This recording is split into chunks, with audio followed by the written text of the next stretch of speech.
Every project is essentially a series of problems to solve, and it's in the solving of those problems where we learn, sometimes by running into a wall, and sometimes by finding unlikely solutions for things that are seemingly insurmountable. This project is just that, a series of problems.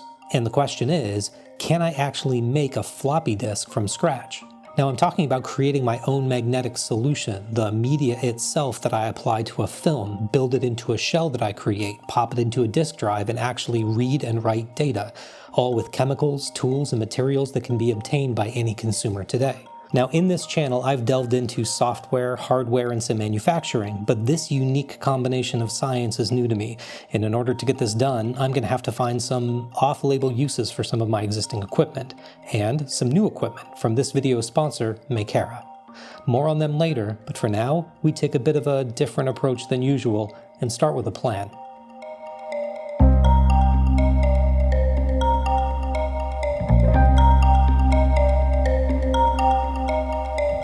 The first thing I need to do, like with any project, is to determine what I need to recreate. There are certain parts of this floppy disk that I'm just going to leave off, like this flap for example, which is purely protective and not really functional. In order to complete this proof of concept, I want to give myself every advantage possible. I'm not sure how many of you have actually cracked one of these things open and taken a look inside, but it's actually a little bit more complex than I expected.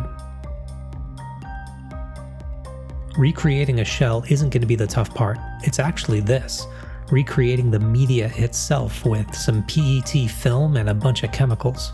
These discs are incredibly thin, and the magnetic film itself is measured in microns. It's going to be quite the feat in order to figure out how to apply something that thin. Continuing to disassemble the shell, we find something familiar, this little write protect switch that prevents the disk from being written. I think this is one of those things we're just going to leave out. Now this fabric inside the disk case does a couple of jobs. The first is it protects the disk when it's spinning from dragging against the plastic itself, and two, it helps clean it by picking up any particulates that may have come into contact with it. This little piece of film is called a pressure pad. Its job is to keep pressure against the disk in order to align it correctly with the read and write heads. And after going through this thing with a fine-tooth comb, it's time to do what we always do. Model. The approach I take is pretty basic. It starts with me sitting down with a pair of calipers and just being methodical and going through one dimension at a time. This process really helps me understand it because while I'm going through and modeling, I'm also learning about the object itself. You really have to pay attention to everything when you're recreating something. Every hole, every notch, every dimension needs to be specific.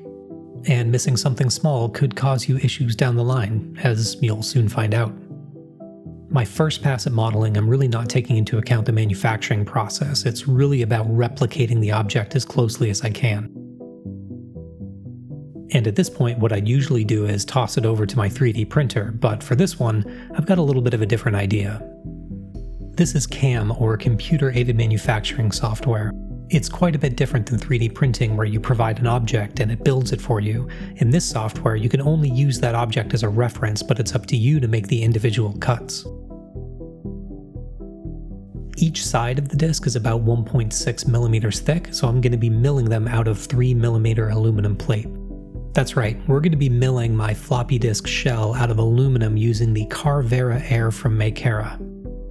Is it even possible to mill something this thin? I had no idea, but I wanted to give it a shot. I'm fixing my plate down onto this ABS block by using the tape and superglue method, which turns out to be incredibly strong. Using the automatic probe makes leveling easy. I just need to make sure I do it every time I change material or flip it. After that's done, an LED indicator on the top of the machine tells you what tool you need next. So while the Air doesn't have automatic tool changing, it still makes things incredibly easy. When creating two-sided pieces, the first thing you need to do is create these indexing holes where you can slip a peg in, so that way you know that when you flip the piece over, it's always going to be aligned. So, after I have my material prepped and all my bits organized, the only thing left to do is dive in. CNC machining is one of those things that is incredibly satisfying and can be really rewarding even right out of the gate for a beginner. Just like most disciplines, there is a ton to learn, but the way I learn the fastest is to just try and, well, break things. This little lesson taught me that holes can be problematic when auto-leveling. And that reason right there is why you always stock up on extra bits and extra material. CNC machining really felt like getting into 3D printing for the first time. I had my fair share of missteps along the way, but I couldn't believe how well the aluminum shell turned out. The thinness of the model turned out to be no problem as long as I supported it correctly. And to finish things off, I rigged up a little guide with a sanding block to get that brushed aluminum texture. There's a bit more to clean up, but this shell is looking great. I ended up having so much fun with that one, it gave me an idea. I'm going to be using PET film for the substrate, the film that the magnetic solution is going to be applied to. Now I need to be able to cut this film very precisely, and right now I don't really have a way to do that. Wanting to get the most out of my new machine, I wanted to look into purchasing what's called a drag knife. It's a tool that would go in where the bit is that would allow you to create very precise cuts on things like paper or film. And after realizing I'd have to pay over $150 for one of these things, I thought, maybe I could make one. So that's what I did. For me, one of the most satisfying things is using a machine to make more tools or features for that machine. It also allowed me to learn more about the machine by using new techniques that I hadn't done before, and playing around a little bit by carving a signature into my new drag knife. I did a shallow cut with an engraving bit, and after a little sanding, some black UV solder mask, and a little bit more for cleanup, it looks pretty cool. The last thing I need to do is insert this rod and ball bearing so that the knife can spin freely when it's clamped inside the chuck. Trimming off the end so there's just enough to fit while still having a good hold. And I round off the edge so that the only part of the knife that's doing any cutting is the blade. And after everything's all together, I do my first test with some mixed results.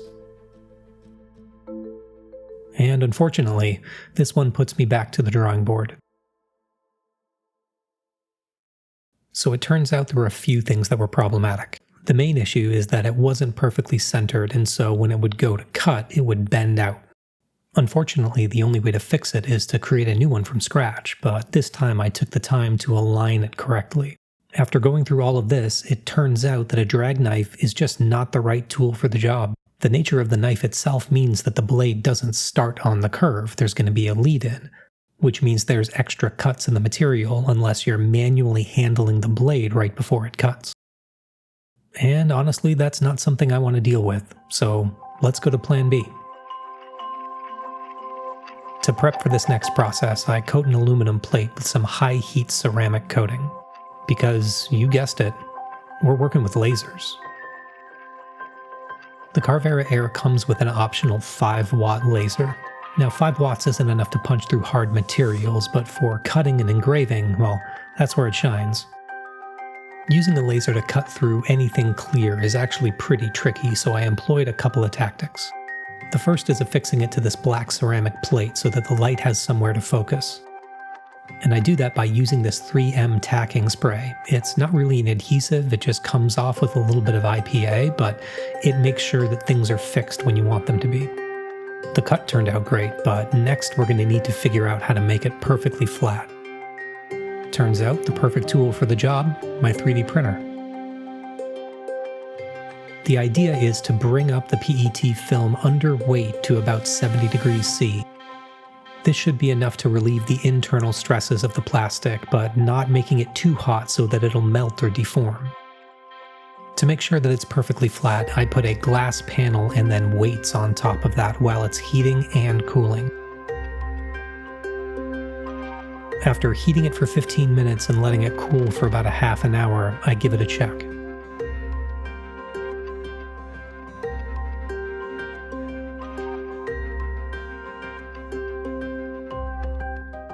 You can tell that it started to do its job, but it just needs more time. So after bringing it up to temperature for another hour and then letting it cool down slowly, we've got our perfectly flat PET film.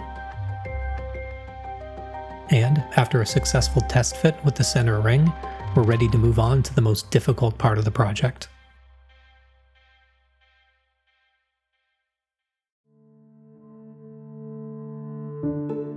When you're learning a new skill, there's always that one thing that surprises you or takes you off guard, that you can't believe it works that way.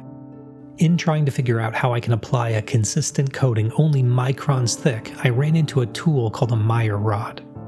The concept is incredibly simple. You take a thin steel rod and you wind it tightly with copper wire.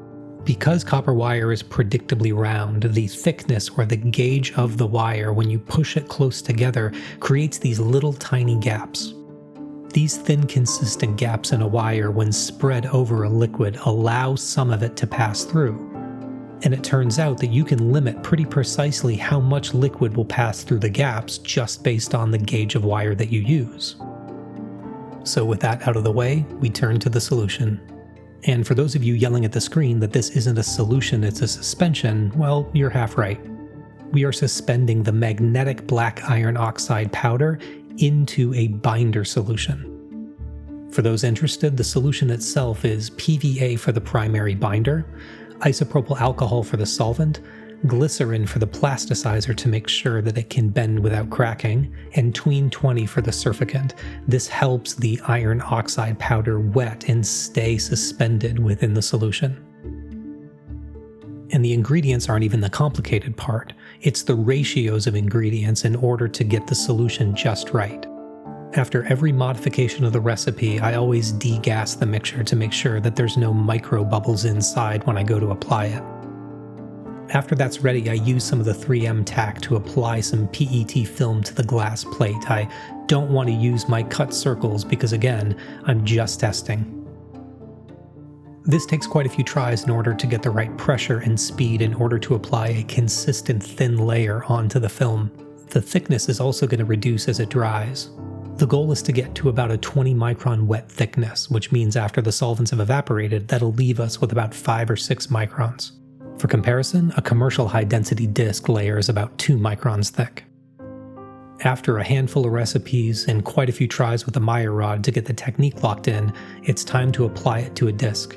I've degassed my suspension, I apply even, consistent pressure all the way through in a single stroke, and then I allow it to dry with inside a gentle vacuum, making this our first test candidate.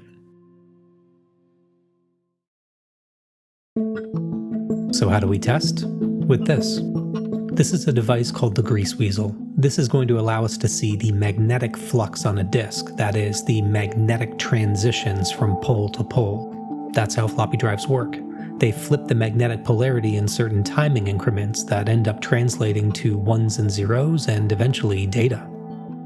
Using the Grease Weasel and other tools, we're going to get to visualize the quality of the magnetic media itself and visually see any data that may be on the disk, even if it's not enough in order to translate to a file. As I'm cleaning up our first test candidate, I'm getting kind of excited. The surface looks a little rough, but I'm hoping that it's not too rough in order for the drive head to maintain contact. There's not going to be a ton of strain on this media, so only a couple of dabs of super glue affix it to its center plate. For the internal lining of the shell, I'm using PEC pads. They're thin, soft, lint-free, and usually used for cleaning lenses and camera equipment. Just a little double-sided tape to keep the shell together, and we're ready to test.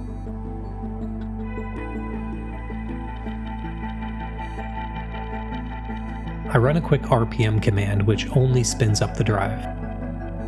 Unfortunately, I'm met with an error and nothing. The drive doesn't even try to spin.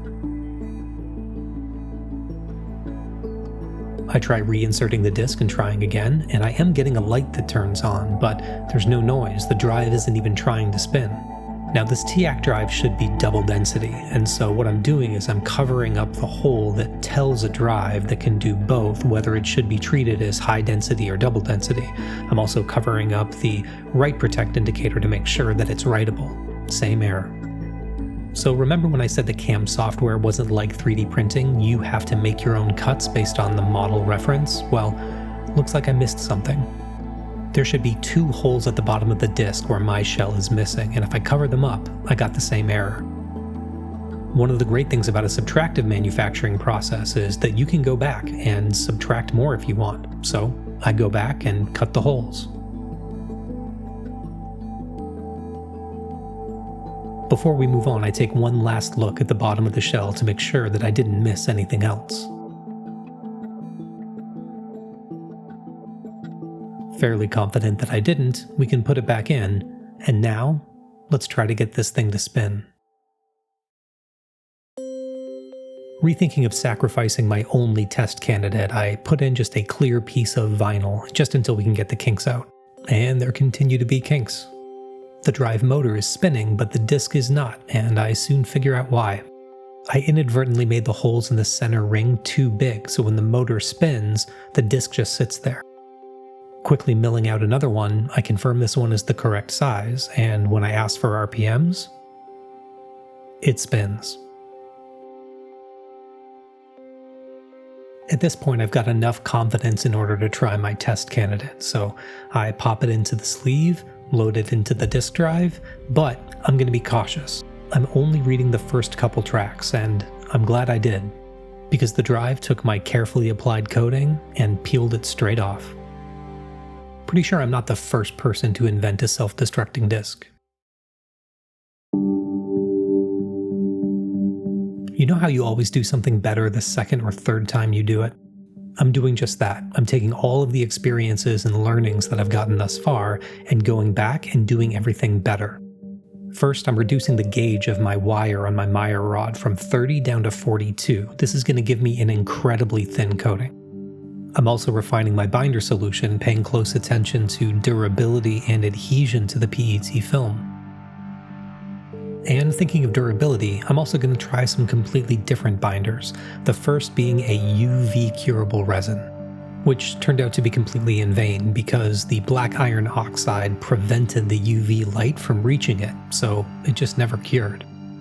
I also decided to try a 2-part epoxy, which seemed like it would work, but it ended up being far too viscous for the Meyer rod, so I went with a squeegee technique, and it did not end well. My futile attempts of trying to sand it down only made it worse. PET film is naturally hydrophobic, it repels water. So to counteract that, I do 2 things. The first is to scuff it up with around a 2000 grit sandpaper, and the second is a poor man's Corona treatment. By applying a flame close to the surface, you're breaking up those topmost molecular bonds and increasing the surface energy so that the solution has something to bond to. This reaction is only temporary, so once you apply the treatment, you should apply the solution quickly. After coating, I wanted to control the drying process a little bit more than I had before. I'm also going to be using the drying function on my 3D printer and not just heating the build plate to make sure that it gets a consistent environment. And after all that, I've got quite a few discs that I'm happy with, so I'm putting in center rings and getting them ready to test.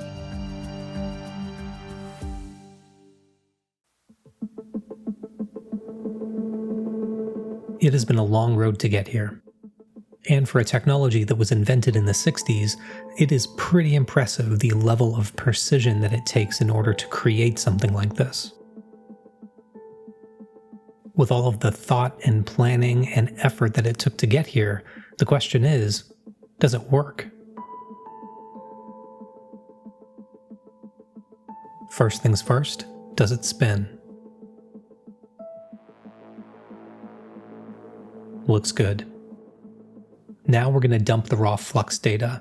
This is going to read the magnetic transitions on the media itself and give us an idea if we've created something that's viable. Our grease weasel works away as the read head goes down track by track. After we've read the entire bottom side of the disk, we import it into a program called HXC Floppy Emulator. And for the first time, we get to see what we've created. These tiny bars are the natural flux transitions between the magnetic poles of the media. But there's a problem. I can't write to it. I'm trying to perform an unverified write, which tries to write data to the disk but doesn't require it to be verified in order to keep going. This way, it bypasses damaged sectors or places that it just can't write, but for some reason, it's not working. I'm looking at the Greaseweasel code, I'm looking at the spec of the floppy disk controller and the drive itself, and just when I thought all was lost, the write works. It takes a long time to load up into the viewer, but when it does, we get this. It's not exactly doom, but we're seeing track sectors, and we're seeing data.